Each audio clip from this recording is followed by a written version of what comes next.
Hello everyone, this is part 3 of the Municipalists by Seth Fried. The agency maintained a small airfield just inside the Beltway near Marlow Heights.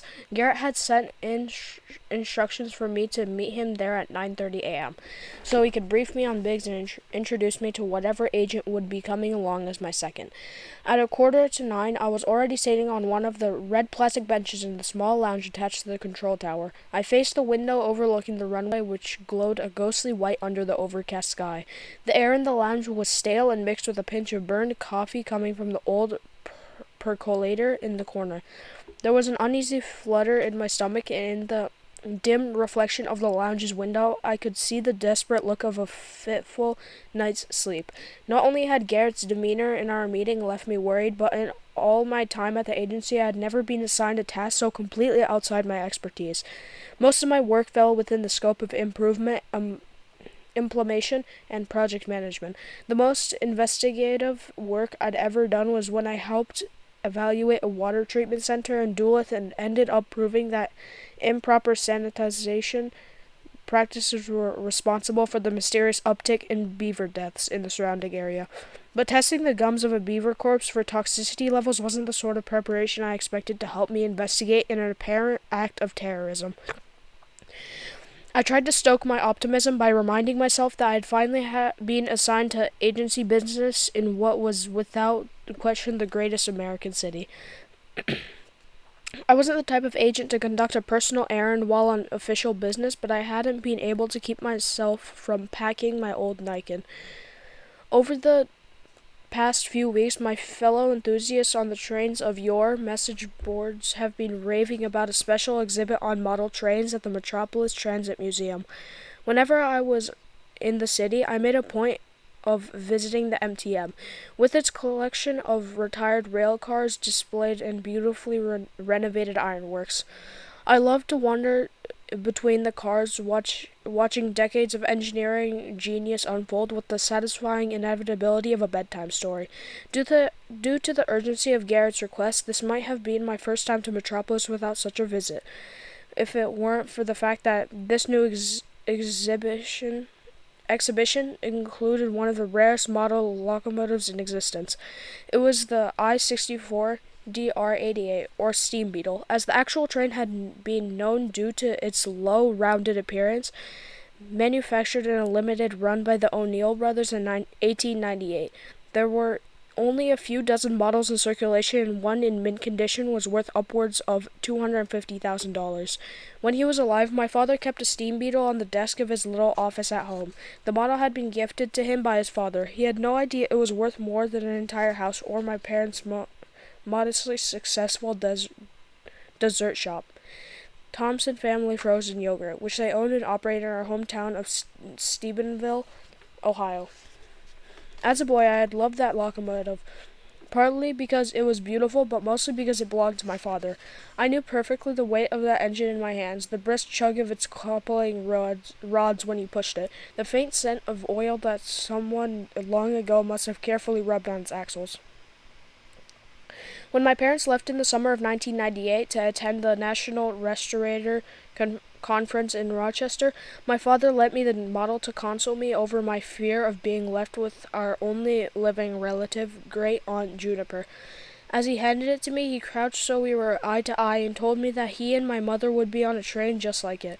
Something about this comforted me at the time, though looking back, the memory betrays my father's shocking ignorance about trains, since the steam beetle had been about as much in common with a modern passenger train as a human being does with a lungfish. Nevertheless, I remembered putting the train under my arm and hugging his leg after he rose, the light pressure of his palm on the top of my head. My parents were supposed to be back in 6 days, but instead were crushed to death in that wrecked passenger train an hour outside Buffalo. 2 months later, Great Aunt Juniper died of what was believed to be an aneurysm, related tumble down the stoop of her old bungalow on her way to fetch the mail. I was apparently the one to discover her and call the ambulance, but to this day all I remember of my time with her is a stretch of worn orange carpet, a sunlight hallway, and an unfriendly calico cat with a clouded eye.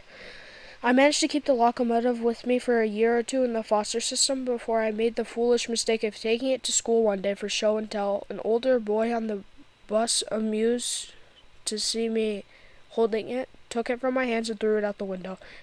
I heard it clink distantly in the street as the bus rushed between cornfields, and the boy laughed as if he'd just done the most natural thing in the world. I got off at the next stop and hurried into an unfamiliar road to where I thought it had been thrown, but I never found it. I knew Garrett's assignment deserved my full attention, but the remaining steam beetles were mostly in private collections, and the chance to see one in person was rare.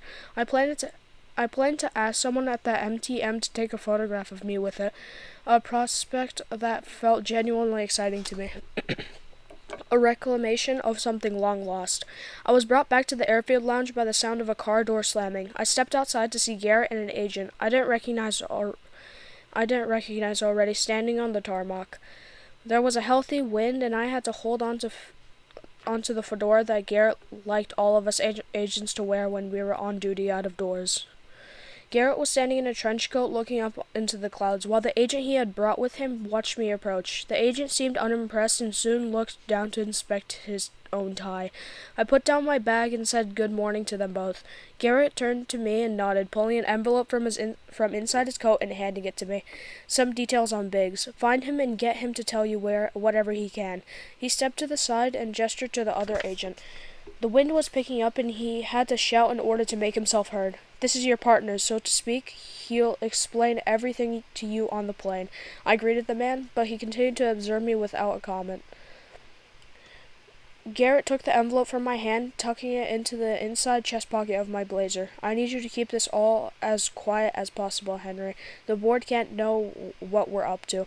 Then, in what seemed like an odd gesture, he removed the tie clip he was wearing and slid it onto my tie. Thank you, he said. The agency thanks you. He slapped me on the shoulder and headed back toward his brown Crown Vic in the parking lot without looking back. His body hunched forward in the wind. He gave an all-clear sign to the tower, after which I heard the whine of engines starting up.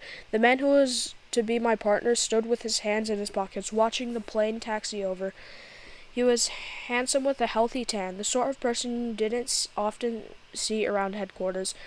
He had a thick head of blonde hair that was a little longer than I liked to see on an agent, though it was parted neatly, giving him a slightly classic look.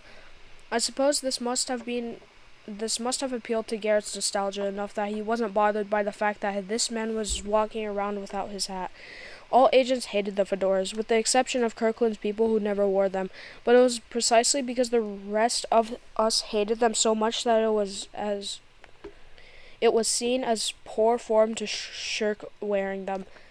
These thoughts distracted me so that it took me a moment to realize he and I were staring at each other. Embarrassed, I looked away and began to examine the tie clip Garrett had given me.